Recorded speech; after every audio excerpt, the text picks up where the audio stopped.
انہوں نے اس بات کو کوئی خاص اہمیت اس وقت نہیں دی، اور اسے ہمیشہ کی طرح یہ جو محسن نقوی صاحب ہیں ان کی طرف سے ایک گیدڑ بھبکی ہی قرار دیا۔ پھر اس کے بعد پرنٹ میڈیا، سوشل میڈیا اور اس کے علاوہ الیکٹرانک میڈیا پاکستان میں جو ہے، وہاں پر اس واقعے کو بہت زیادہ بڑھا چڑھا کر پیش کیا گیا، اور اس کو ایک اور 9 مئی کی طرز کا واقعہ بنا کر پیش کرنے کی کوشش کی گئی۔ پھر کچھ روز پہلے اس طرح کی خبریں آنا شروع ہوئیں کہ حکومت پاکستان نے یونائٹڈ کنگڈم کی گورنمنٹ کو خط لکھ دیا ہے آلریڈی، یا ان سے اس قسم کا انہوں نے کوئی ڈیمانڈ کی ہے کہ جو پاکستانی اس احتجاج میں شامل تھے ان کو ڈیپورٹ کر دیا جائے پاکستان میں واپس۔ اور میڈیا پر پھر اسے دوبارہ بڑھا چڑھا کر پیش کیا گیا، اور خیر اس کے بعد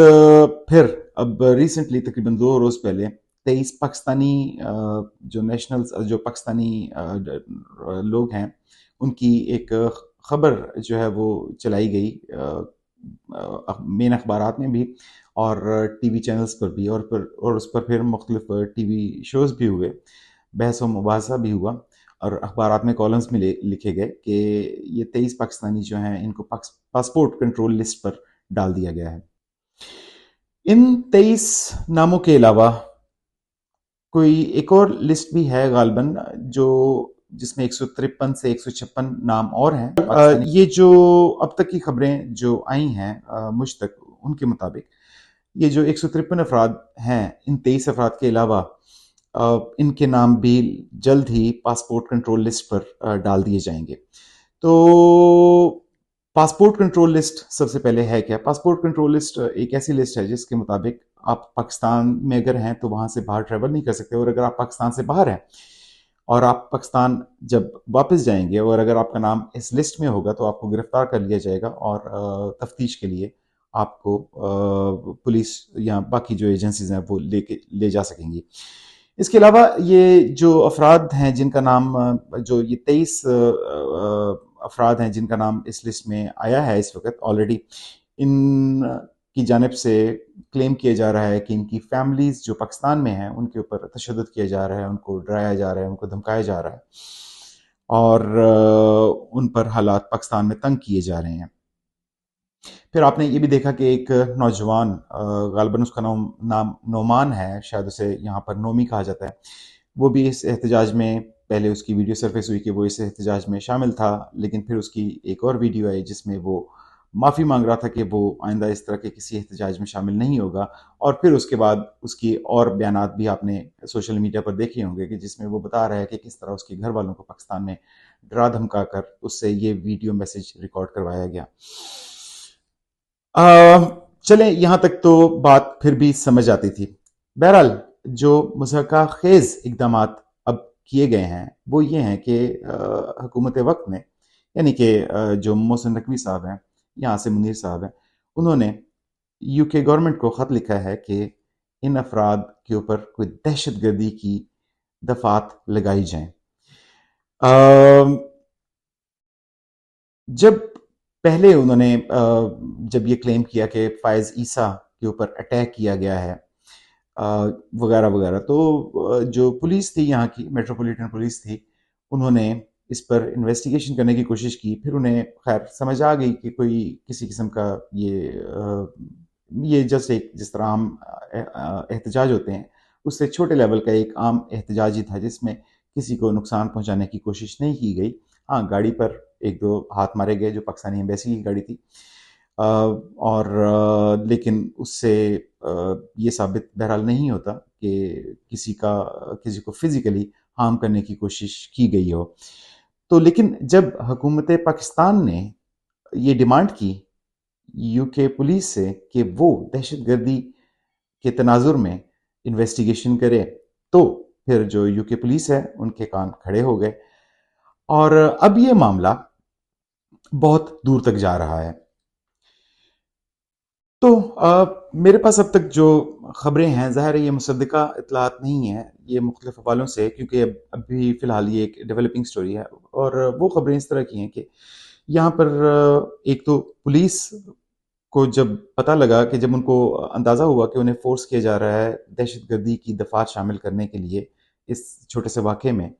تو ایک تو ان کے کان کھڑے ہو گئے، اور پھر اس لیے اس سے پہلے بھی حکومت پاکستان نے شاید اس طرح کے کچھ کیسز جو ہیں وہ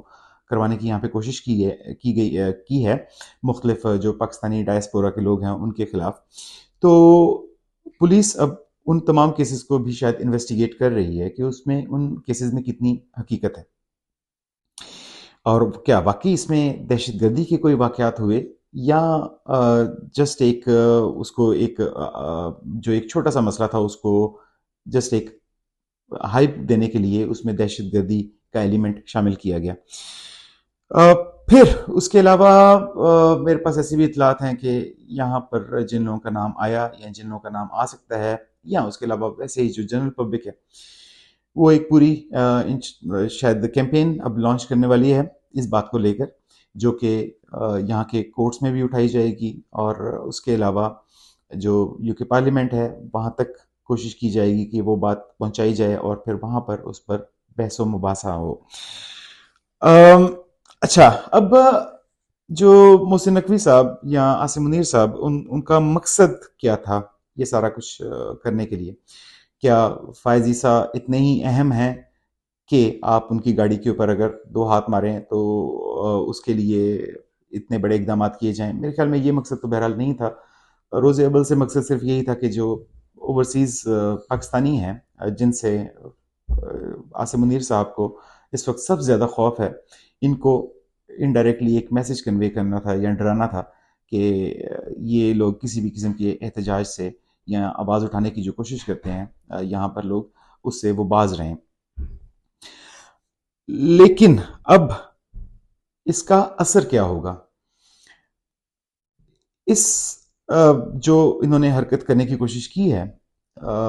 یا یہ جو پاسپورٹ کنٹرول لسٹ پر نام ڈالا ہے، اس کے نتائج، اس کا ریئیکشن یا اس کے نتائج عاصم منیر صاحب یا محسن نقوی صاحب کے لیے کوئی اچھے نہیں ہوں گے. سب سے پہلے تو جو ان کی جگ ہسائی ہوگی وہ علیحدہ ہوگی. پھر اگر یہ بات پارلیمنٹ میں اٹھائی گئی اور اس پر بحث و مباحثہ ہوا تو مزید پاکستان کے لیے مشکلات ہو سکتی ہیں، کیونکہ آپ کو دوستو یاد ہوگا کہ جب بھی ہم یورپی کنٹریز یا مغربی ممالک سے عام طور پر ہم مدد مانگتے ہیں تو ہمارا ایک سب سے بڑا مدعا یہ ہوتا ہے کہ ہم دہشت گردی کے خلاف ہم نے بڑی قربانیاں دی ہیں اور اس وجہ سے ہمیں مدد کی ضرورت ہے. لیکن اگر آپ دہشت گردی کی ڈیفینیشن ہی آپ نے بدل دی ہے اور آپ نے اس طرح کے واقعات کو دہشت گردی کے واقعات بنا کر بیان کرنا شروع کر دیا ہے، تو آپ سے یہ سوال بہرحال یہ کر سکتے ہیں کہ آپ چلیں فیوچر کی بات تو بات کی ہے، پہلے یہ بتائیے کہ ماضی میں جو آپ کو پیسے دیے گئے تھے، آپ نے دہشت گردی کے نام پر لیے تھے، وہ کون سی دہشت گردی تھی؟ وہ کائنڈلی پہلے ڈیفائن کی جائے، اس کو ایکسپلین کیا جائے، یعنی کہ آپ کا آڈٹ بھی ہو سکتا ہے. اس کے علاوہ دوستو جو پاکستانی ڈائسپورا ہے یا اوورسیز لوگ ہیں یہاں پر جو پاکستان سے ہیں، وہ بہرحال ان کے اوپر کوئی اثر نہیں ہوگا کسی قسم کا، بلکہ ان کی تحریک مزید تیز ہی ہوگی، کیونکہ یہاں پر جو لوگ بھی احتجاج کرتے ہیں کچھ کا یہ خیال ہوتا ہے کہ ان احتجاجوں سے یہاں پر پاکستان میں کوئی حالات نہیں بدل سکتے یا پاکستان میں بیٹھے ہوئے کسی فرد کو کوئی فرق نہیں پڑے گا. بہرحال جب اس طرح کا ریئیکشن پاکستان کی جانب سے آئے گا تو پھر ایسے لوگ بڑھ چڑھ کر دوبارہ ان احتجاجوں میں شرکت کریں گے یا اپنے حق کے لیے آواز اٹھائیں گے، جب انہیں یہ اندازہ ہوگا کہ پاکستان میں بیٹھے ہوئے لوگوں کو کتنی تکلیف ہو رہی ہے یہاں پر بیٹھے ہوئے لوگوں کی باتیں سن کر. تو اوور آل یہ ایک طرح سے جس طرح آپ کہہ سکتے ہیں کہ ایک نئی روح انہوں نے پھونکی ہے محسن نقوی صاحب نے یا عاصم منیر صاحب نے، اور اسی لیے میں نے پروگرام کے آغاز میں آپ سے جس طرح کہا تھا کہ احمق دوست جو ہوتا ہے وہ ایک عقل مند دشمن سے بدتر ہوتا ہے، تو ان کو بھی ظاہر ہے یہ مشورہ کسی نے دیا ہوگا. ویسے تو یہ کسی کے دوست نہیں ہیں اور نہ ہی ان کا کوئی دوست ہے، لیکن بہرحال ظاہری طور پر جو لوگ اپنے آپ کو ان کا دوست ثابت کرنے کی کوشش کرتے ہیں، ان میرے خیال میں عاصم منیر صاحب کے لیے اور محسن نقوی صاحب کے لیے میرا مخلصانہ مشورہ ہے کہ اپنے کائنڈلی دوبارہ اسسمنٹ کریں کہ واقعی وہ لوگ آپ کے دوست ہیں، اور اگر واقعی وہ آپ کے دوست ثابت ہو جاتے ہیں تو پھر ان کا ذہنی معائنہ ضرور آپ کروائیے، کیونکہ اتنا زبردست مشورہ بہرحال ایک عقل مند دوست کی جانب سے آپ کو نہیں دیا جا سکتا۔ تو بہرحال آپ نے دوستو اس کے بعد، اس واقعے کے بعد آپ نے دیکھا کہ فائز عیسیٰ صاحب کی سبکی اس وقت سے اب تک چل رہی ہے۔ اس کے علاوہ بھی بہت ساری ویڈیوز اب سرفیس ہو رہی ہیں کہ فائز عیسیٰ صاحب جہاں پر بھی عوام کو ملتے ہیں، عوام انہیں وہاں پر لتاڑ دیتی ہے اور باقاعدہ پھر اس کی ویڈیو ریکارڈنگ کر کے اسے وائرل بھی کرتی ہے۔ تو اس طرح کے جو اقدامات حکومت پاکستان کرنے کی کوشش کر رہی ہے، اس سے حکومت پاکستان یا فائز عیسیٰ صاحب کو تو بہرحال کسی قسم کا فائدہ نہیں ہوگا۔ ہاں یہ ہے کہ یہاں کی جو تحریک یہاں پر بیٹھے ہوئے لوگ کوشش کر رہے ہیں، ان میں ذرا زیادہ جذبہ آپ کو نظر آ جائے گا۔ جہاں تک تعلق ہے ان لوگوں کا جن کا نام پاکستان یہ پاسپورٹ کنٹرول لسٹ پہ آپ نے ڈال دیا ہے، یا جن کا نام آپ ڈالنے والے ہیں اگلے کچھ روز میں یا کچھ ہفتوں میں شاید، تو اس کے لیے بھی میں عرض کر دوں، میں لوگوں کو بتاتا چلوں کہ بہت سارے لوگ ایسے ہیں یہاں پر جو کہ اسائلم سیکر ہیں، جو پاکستان میں حالات ان کے ساتھ ہوئے یا ہو رہے ہیں اب بھی، اس کی وجہ سے انہوں نے یو کے میں اسائلم سیک کیا ہے۔ تو جب اس طرح کے اقدامات پاکستانی حکومت کرے گی تو ان کا جو اسائلم کا کیس ہے وہ بڑا سٹرونگ ہو جائے گا۔ تو میں بہرحال دوبارہ شکریہ ادا کرنا چاہتا ہوں کہ بہت سارے ہمارے بھائی بہن جو یہاں پر بیچارے کئی سالوں سے شاید اسائلم حاصل کرنے کی کوشش کر رہے ہیں، آپ کے اس طرح کے اقدامات سے ان کا کیس جو ہے نا وہ ہفتوں اور دنوں میں سولو ہو سکتا ہے۔ اس کے علاوہ دوستو آپ نے پھر اس کے بعد میں جب کہتا ہوں کہ جی عوام کا جوش زیادہ بڑھ گیا ہے، اس کی ایک تازہ مثال آپ کو نواز شریف صاحب کی اور مریم نواز صاحبہ کی وہ ویڈیو آپ نے دیکھی ہوگی سوئٹزرلینڈ میں، جو حال ہی میں سرفیس ہوئی ہے، جس میں ایک خاتون ان کو ذلیل کر رہی ہیں، اور پھر اس کے بعد نواز شریف صاحب کا مضحکہ خیز ریئیکشن کہ انہوں نے اسی ویڈیو کو دوبارہ ری ٹیک کرنے کی کوشش کی، لیکن تھوڑے سے وہ چونک گئے کیونکہ اس میں ظاہر ہے وہ کوٹ مریم نواز نے کوئی دوسرا پہنا ہوا تھا، جو پہلی ویڈیو میں تھا وہ دوسرا تھا۔ پھر یہ بھی بیانیہ بنانے کی کوشش کی گئی کہ یہ جو ویڈیو تھی یہ اصلی نہیں تھی، اصل میں تو لوگ جو ہے نا نواز شریف کو شیر کہہ رہے تھے اور شکریہ ادا کر رہے تھے ان کا۔ تو بہرحال دوستو اس طرح کی ویڈیوز آپ کو آئندہ بھی آنے والے دنوں میں ملتی رہیں گی، اور تو بہرحال دوستو